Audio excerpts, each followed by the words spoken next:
toutes et à tous, c'est Hermès, j'espère que vous allez bien, j'espère que vous avez passé un excellent week-end. Il s'est pas passé grand chose ce week-end, très peu de volatilité, le VIX est au plus bas, on va parler de tout ça, on va parler Bitcoin, on va parler d'un crash potentiellement ajourné. Et pourquoi ?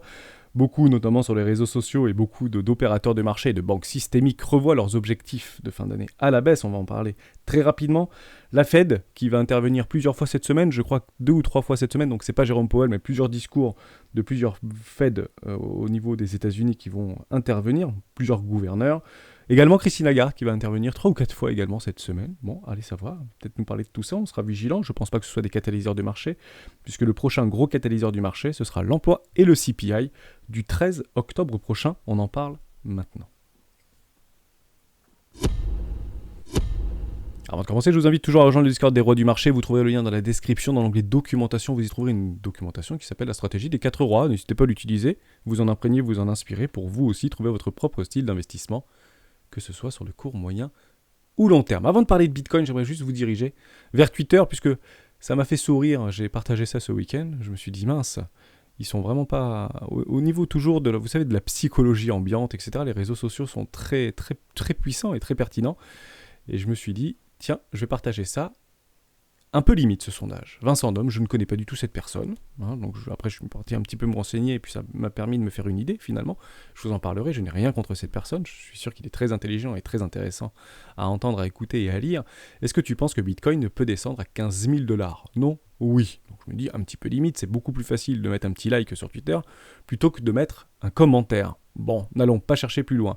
Sauf que comme je l'ai lu et comme Twitter m'a renvoyé le truc, il me dit « Ouf, est-ce que tu penses que Ethereum peut descendre sous les 800 $? Oui. Commentaire et retweet, non.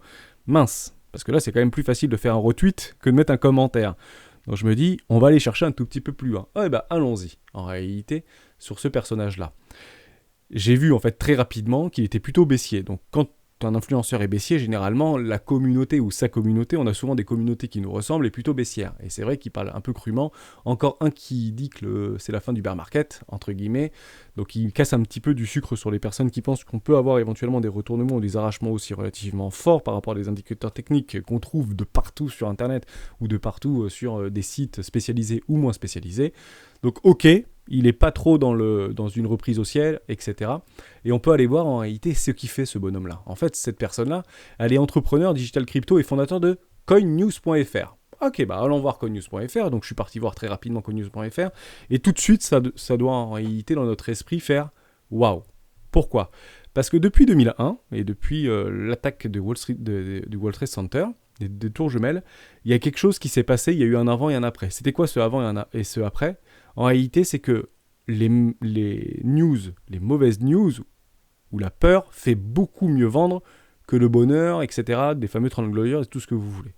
Donc si vous êtes aujourd'hui un blogueur, vous avez un forum ou vous avez un site, un petit peu de news comme ça, bah en réalité, sachez qu'il est beaucoup plus facile pour se faire connaître et pour en tirer un revenu de vendre de la peur. Ça fait mieux vendre que les bonnes nouvelles, la chance, etc. évidemment. Donc ça permet déjà de... Alors je le catégorise un petit peu vite, peut-être, parce que je ne suis pas allé en profondeur dans ce qu'il proposait. Ça peut être des très bonnes choses qu'il peut proposer, mais ça permet tout simplement de vous dire que, ok, est-ce que cette personne est réellement légitime et n'a aucun jugement de valeur ou aucun préjugé. En réalité, on le ressent immédiatement. Mais moi, le premier, je me mets complètement dans l'eau, je suis plutôt quelqu'un de boule, puisque je suis dans les marchés financiers depuis quelques années maintenant, et j'ai vécu déjà ce type de situation. C'est juste qu'aujourd'hui, je me suis très bien préparé à tout risque de chute encore et de crash financier sur les marchés financiers. J'y suis complètement préparé. Si on doit manger la récession, on se la mangera la récession. Mais j'ai plein de cash pour réinvestir de façon agressive sur des niveaux extrêmement bas. Déjà, Bitcoin à 20 000 $, il n'a rien à faire là, le bonhomme. Son prix, c'est 40 000 $. Jusqu'à preuve du contraire. Donc ça, c'est super important de le dire. Donc il avait fait aussi quelques petites analyses graphiques. Et pour ce, je vous invite plutôt de vous diriger vers notre ami ML, qui est revenu sur le Discord. Donc bienvenue à toi, ça faisait longtemps qu'on ne t'avait pas vu. Et il nous a proposé une super tirade par rapport à une analyse très documentée, très argumentée. Dès lors, si tu as un blog, je t'invite plutôt à le partager dans un super blog ou dans un petit site comme CoinNewsML, pourquoi pas. Et ça peut être intéressant. Et même le faire en vidéo. Et si tu fais des vidéos, avec grand plaisir de les pousser également sur la chaîne des rois du Bitcoin. Ça peut être super intéressant comme projet. Donc en tout cas, merci à ça, merci pour ça, merci à toi. On parle Bitcoin très rapidement. Oui, il y a des divergences haussières. Oui, il y a des consolidations qui sont en train de se mettre en place. Est-ce qu'on les joue? C'est extrêmement difficile à jouer. Il faut rendre des résolutions. Vous l'aurez potentiellement ici, cette résolution, cette petite divergence haussière, ici notamment en daily, si on vient à clôturer au-dessus, juste là, des 20 000 $. Si on clôture au-dessus des 20 000 $ en daily, vous avez confirmé votre magnifique petite divergence haussière, ce qui est plutôt intéressant pour le coup. Je pense que ce crack en réalité est ajourné, puisque beaucoup dans le week-end, on s'est mis du côté obscur de la force, et on le voit très bien notamment sur les options. Ça, il faut vraiment les avoir dans les yeux. Pourquoi? Parce que c'est la fin du mois bientôt, hein. Dans 4 jours, on est le 30, et la clôture des options du 30, il y a eu des personnes très motivées, qui se sont en fait couverts contre un crack imminent. Ok, pas de problème. On a un strike price de plus de 6000 bitcoins à 18 000 $. Je le dis, je le redis, j'ai rarement vu des puts gagner sur ces niveaux de valorisation. Très rarement. Donc si crack il y a, à ce moment-là, il faudra attendre le mois d'octobre. Il faut juste le savoir. Donc on ne se met pas à shorter x10, x5, x50 sur ces niveaux de valorisation. Bas de range, bon, on ne vend pas les supports, hein. On achète plutôt les supports et on peut éventuellement anticiper une respiration ou un rebond technique. Mais je doute qu'on fasse gagner ces fameux puts ici, qui en réalité c'est une promesse de vente sur ces niveaux de prix. 4 jours. C'était pas ça encore il y a 3 jours en arrière, c'était pas sur ces niveaux de valorisation. Oui, effectivement, le max spend price a un petit peu diminué. On était à 25 000, puis 22 500, puis enfin 24 000, puis 22 500, puis 22 000 maintenant. Est-ce qu'éventuellement on peut s'en rapprocher? Oui, on peut s'en rapprocher entre les 21 000 et les 23 000 $, sans aucun problème. Mais je doute qu'on finisse entre guillemets la semaine sous les 18 000 $ ou au niveau des 18 000 $. Je serais extrêmement surpris. Le crash attendra très probablement le mois prochain, notamment sur les cryptoactifs, sauf si catalyseurs, news fondamentales extrêmes, etc. Et on les a pas jusqu'au CPI du 13. Donc ça, c'est très important de le rappeler. On n'a plus de catalyseur connu qui doit intervenir sur les marchés financiers avant le 13. Ok ? Ça, c'est super important. On fait un tout petit tour sur la hash rate. Je pense que c'est important aussi de parler du hash rate, puisqu'on attend encore cette capitulation des mineurs. Il faut que ça débranche, il faut qu'on la sente, cette capitulation, il faut qu'on sente cette peur omniprésente, parce qu'actuellement, on ne l'a pas, cette peur. Même si on peut la pressentir un petit peu sur les réseaux, et il y a vraiment un vrai clivage actuellement sur ceux qui sont plutôt bulls, ceux qui sont plutôt bears, mais c'est normal et c'est tout le temps en réalité. Mais on s'attendait vraiment à une capitulation des mineurs par rapport au prix du hash rate, enfin au prix du mining, etc. Et on a presque l'impression que en observant le hash rate, les mineurs anticipent une reprise prochaine. Et on se dit, c'est pas le but. Il faut plutôt qu'on soit très pessimiste. En réalité, si on veut avoir des vrais arrachements haussiers, des vrais rebonds, des vraies respirations, des vrais retournements de tendance dans un marché baissier, il faut des vrais catalyseurs et une situation, entre guillemets, très baissière. Or, c'est pas ce qu'on voit entre guillemets sur le hash rate. Oui, mais c'est un peu biaisé. Pourquoi? Parce que si on reprend en réalité en novembre, décembre 2018, donc je le reprends en novembre, décembre 2018, c'était ici, hein, on était juste là, hein, on était vraiment dans la mort dans l'âme. On avait en réalité vécu une baisse au niveau du mining, et à l'époque, il y avait quelques marathons, etc., quelques gros mineurs qui étaient déjà, mais c'était beaucoup aussi de petits mineurs qui payaient leur électricité, comme vous et moi, le payons 10 centimes le kilowattheure. Donc, pour une grande majorité, peut-être que vous payez un peu moins cher, peut-être un peu plus cher.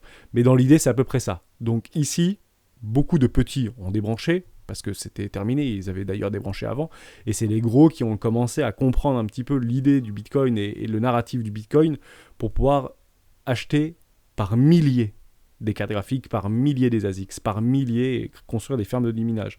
Aujourd'hui, on le sait, ils minent quasiment à zéro. Quasiment coût zéro. Si aujourd'hui, la grande majorité des très gros mineurs minent entre 1 et 3 centimes le kilowattheure, c'est le maximum du maximum. Et aujourd'hui, on n'est pas, entre guillemets, à 3 000 $. On est à 20 000 $ au niveau du Bitcoin. Alors oui, on a divisé par 2. Donc ça reviendrait au même de dire qu'on est de 3 000 à 10 000. Pourquoi? Parce qu'il y a eu le halving. Donc ici, si on doit prendre la même situation de hash rate par rapport à l'époque, ici en réalité on est plutôt à 10, ça revient exactement au même pour dire qu'on est exactement à 9 500 $. Donc x3 par rapport à ça. Si on vient par rapport à ici, on est à beaucoup plus en réalité. Et vous savez qu'en réalité, ce sont les gros mineurs aujourd'hui qui minent plus à 10 centimes ou à 7 centimes ou à 5 centimes, mais qui minent plus près des 1 ou 2 centimes, voire gratuitement. Voilà, parce que ça crée de l'emploi, parce que ça crée de la richesse, parce que ça crée aussi des promesses, évidemment, autour de là où les mineurs sont positionnés. C'est aussi détenir la capacité de calcul et de sécurité, c'est aussi détenir une partie du pouvoir, entre guillemets, de Bitcoin, même si celui-ci est complètement décentralisé, etc. Je vous laisse refaire votre narratif et vous renseigner par rapport à ça. Donc c'est pas une mauvaise chose d'avoir des fermes de minage à la maison, évidemment, ou en tout cas sur notre sol. C'est plutôt ce que je veux dire. Ok. Donc on a quand même perdu près de 20% ici au niveau de la capitulation. Donc on peut partir du principe qu'on a eu cette capitulation et que c'est pas une certitude absolue que les mineurs débranchent franchement. Sauf si Bitcoin passe à ce moment-là sur 10 000 $. Parce que ça reviendrait au même de les avoir en réalité 2 ans en arrière à 5 000 $ ou 4 500 $.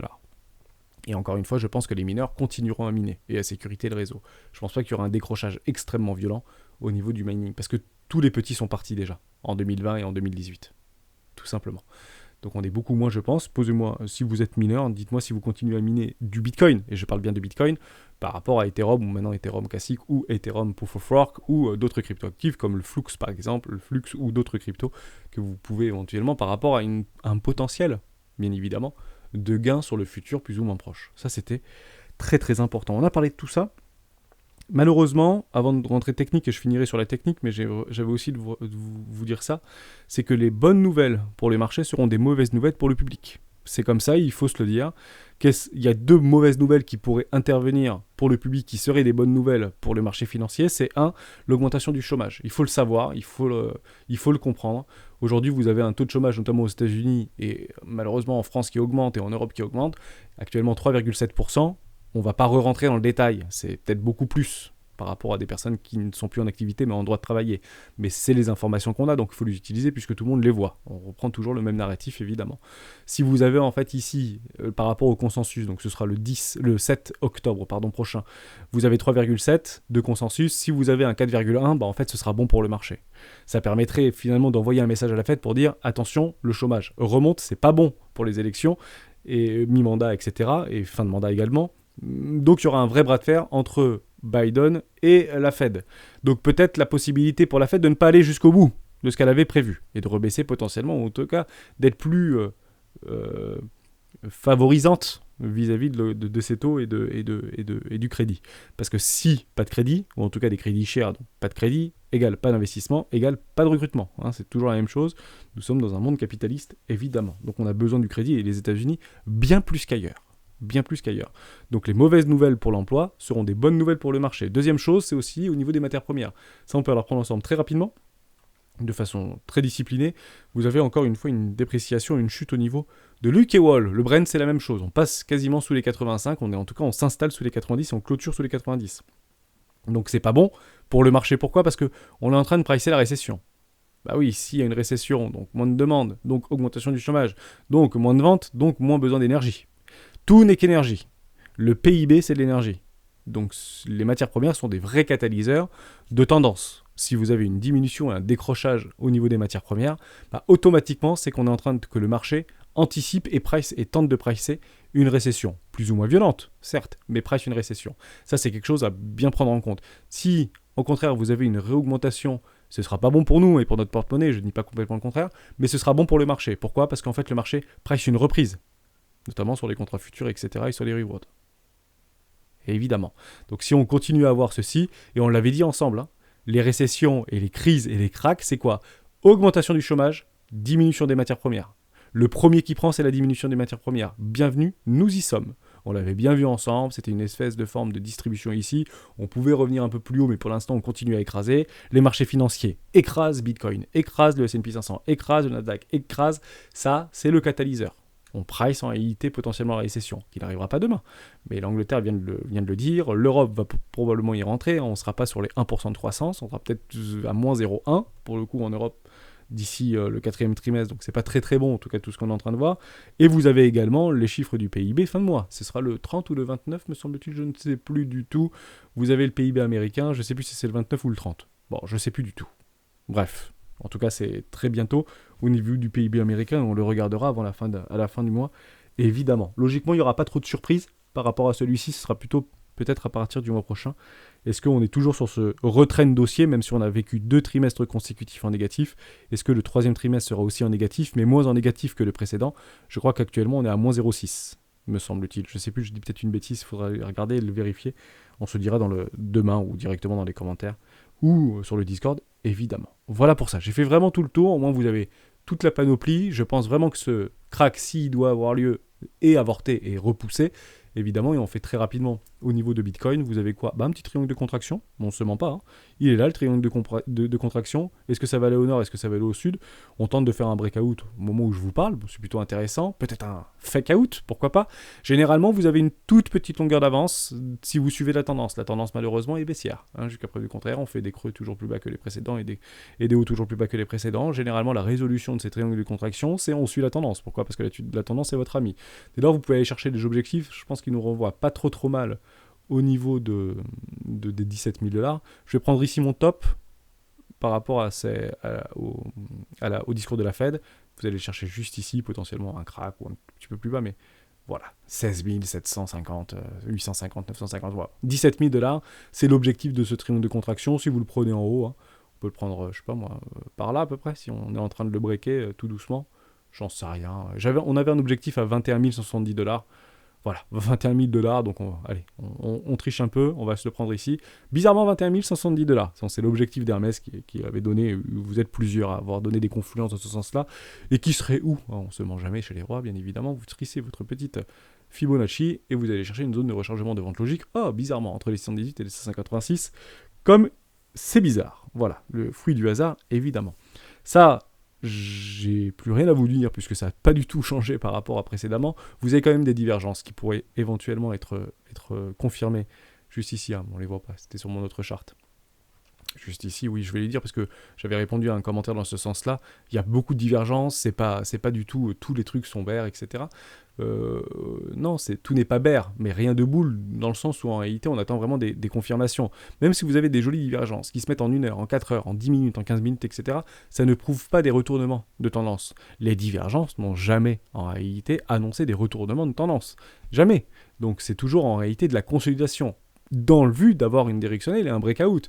Mais en réalité, une divergence ne signifie que une baisse de force au niveau de la pression du moment. Ici, vendeuse. Donc en effet, les vendeurs perdent de la force. Mais ça ne veut pas dire que sur des points clés, premier arrêt ou zone de rechargement de vente logique, on ne va pas le retrouver. Évidemment, on ne vend pas des supports. Les vendeurs le savent. Ils attendent des rebonds. Mais comme vous, pour acheter, vous achetez pas le pic, vous attendez un petit 3,8,2 ou vous attendez une zone de rechargement d'achat, ce qui est complètement logique. Voilà pour ça. Donc oui, on peut attendre ça, c'est pas complètement délirant. Si vous vous mettez au niveau du DXY, on est en train de faire notre accélération haussière, vous en avez un paquet des divergences, mais c'est pas des divergences qui datent de la semaine dernière, c'est des divergences en mensuel, en weekly, j'en ai tracé de partout, et ça continue à pumper en fait, ça continue à pump. Donc oui, c'est plutôt au niveau du Forex, parce que les marchés financiers ne seront pour l'instant pas trop impactés par rapport à ce magnifique rallye aussi au niveau du DXY. On est plutôt sur des supports, on tente à les maintenir. On a bien clôturé au-dessus au niveau du S&P 500 et on a bien clôturé au-dessus des 17 600 $ au niveau du Bitcoin encore vendredi dernier, ou en tout cas dimanche, dans la nuit entre hier et aujourd'hui. Mais vous avez des énormes divergences au niveau du DXY. Donc oui, à bien un moment donné, ça n'ira pas jusqu'à la Lune ce truc, mais ça peut partir à 150, hein. Il faut pas dire que ça ne peut pas aller plus haut que les 117, 121. Vous pouvez vous donner des objectifs, etc. Mais qu'est-ce qu'on veut voir? On veut voir exactement la même chose que ça, en fait. On veut voir une situation de distribution. C'est exactement ce qu'on a repéré. Enfin, vous prenez Apple, vous prenez Amazon, vous prenez Luke Wall, vous prenez tous les trucs de matières premières, etc. Vous voyez exactement la même chose. Ça commence à perdre de la force, vous avez des divergences qui se mettent en place, vous l'avez, elle est magnifique ici en weekly. Derrière, on craque, et là, vous avez le signal. Ok, on vient de tout ravaler. À quel moment on aura le signal? Donc laissez-le partir tout le monde, leur machin là. On s'en fiche de ça. Et puis vous aurez le signal, si on vient à clôturer, voilà, je l'avais tracé juste là, vous aurez probablement un signal ici. Si on vient à travailler sous les 104 prix psychologiques, 100 points au niveau du DXY, vous avez un vrai signal de retournement baissier. En tout cas, ce sera précurseur. En somme, l'histoire, elle ne sera pas bullish ici. Si vous voyez un truc comme ça, c'est pas bullish en fait. C'est plutôt ça qu'on pourrait attendre. Ce serait plutôt bon pour les marchés financiers, mais actuellement, on ne le voit pas du tout. Hein. C'est pas du tout ce qu'on est en train d'observer. Pour l'instant, ce qu'on observe, c'est ceci, en réalité. Et le narratif, c'est là-bas. Tout simplement, évidemment. Merci à tous d'avoir suivi cette vidéo jusqu'au bout. On fait juste un tout petit peu l'order flow si vous le souhaitez. Je vois strictement rien. Plutôt équilibré, vous avez des petits clusters de liquidation sur les 19 500 $ à peu près, sur The Kingfisher. Voilà, juste là, vous avez des jolis clusters. On les a partagés tout à l'heure dans le Discord, donc n'hésitez pas à nous rejoindre pour en profiter. Et vous avez au niveau de l'order flow, c'est relativement équilibré. Vous avez juste un ratio long un peu plus important que le ratio short, mais c'est normal. Hein, les range traders font un levier dans des bas de range. Donc c'est pas délirant de voir en bas de range, en réalité, un ratio long short qui est plutôt en faveur des longues. Ici, vous arrivez dans une zone de rechargement de vente logique. Bon, c'est pas délirant de voir ici, en réalité, des shorts plus agressifs, entre guillemets, que les acheteurs. Hein, donc, c'est fait. Alors, je dis pas qu'il faut faire le contraire, parce que dans les breakouts réels, quand on sortira de ce range et qu'on irait chercher entre 5 et 10 milliards de liquidation, que ce soit de vente ou que ce soit d'achat, ce ne sera pas le moment d'acheter le couteau ou de vendre le couteau. Hein, ou de vendre la fusée, évidemment. Mais c'est plutôt, en fait, on va plutôt le prendre en daily et on va regarder ce qui se passe par rapport à ça. C'est plutôt équilibré, en réalité, si on reprend depuis le début du range. Vous voyez, ici, ça part, ici, ça remonte. On peut dire, oui, il y a beaucoup de vent. Ouais, mais on est quand même plus longtemps en bas du range qu'en haut du range. Donc, ça peut craquer. Je ne dis pas complètement le contraire. Je fais confiance au market maker pour le faire à partir du mois prochain ou dans plusieurs semaines, peut-être fin du mois prochain, même mois de novembre, pourquoi pas, sachant que le mois d'octobre n'est pas forcément bon pour les cryptoactifs, pour les marchés financiers, c'est plutôt novembre-décembre qui sont plutôt bons pour les marchés financiers. Peut-être que d'ici là, on se retrouvera exactement sur les 10-12 000 $, et je vous avais montré ça lors du dernier live, on avait toujours cet objectif, hein. Allez très vite, je ne sais pas si c'est la première vidéo des rois du Bitcoin que vous avez sur la chaîne YouTube des rois du Bitcoin, on avait montré ça, sinon je vous le repartagerai, mais on avait ciblé au 7 novembre un point bas aux alentours des 12 000 ou 10 000 $. Voilà. Bon, on n'y est plus si loin que ça, hein, pour le coup. Hein. Un point bas. Si on ne fait pas ce point bas et si on reste ici et qu'on break out en réalité cette énorme ligne de tendance, parce que vous voyez bien que là, hein, ça finira par le breaker. Hein. Bon, bah partez du principe que moins sûr qu'on fasse ça. Et si on fait ça, c'est V-bottom et on repart probablement sur le haut du range ou aller chercher des objectifs beaucoup plus hauts. Donc c'est dommage en réalité de capituler sur ces niveaux de prix, même si on perd 50%, puisque ce sera vraiment des opportunités d'achat, je pense.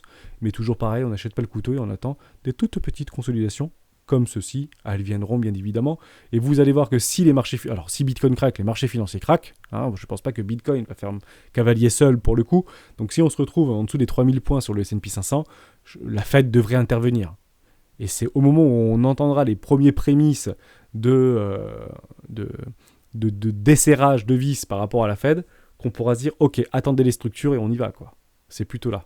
Donc je le dis, je le redis, je ne connais ni l'avenir, ni ce qui va se passer demain, ni après-demain, mais juste sur ces niveaux de situation psychologique extrême, on est dans l'extrême peur, gardez vraiment un peu de cash parce que les opportunités, elles sont probablement pas derrière nous, elles seront probablement devant nous. Et quand Bitcoin sera $1 million, je vous le dirai aussi, voilà, les opportunités sont peut-être devant nous. Et il est probable qu'on achète un peu moins cher. C'est toujours le même narratif et toujours la même mécanique. Je sais que c'est barbant, c'est pénible, c'est redondant, mais en réalité, c'est ce qui marche le mieux dans le temps. Merci à tous d'avoir suivi cette vidéo jusqu'au bout. On se retrouve demain dans une prochaine vidéo du Roi du Bitcoin. Ciao.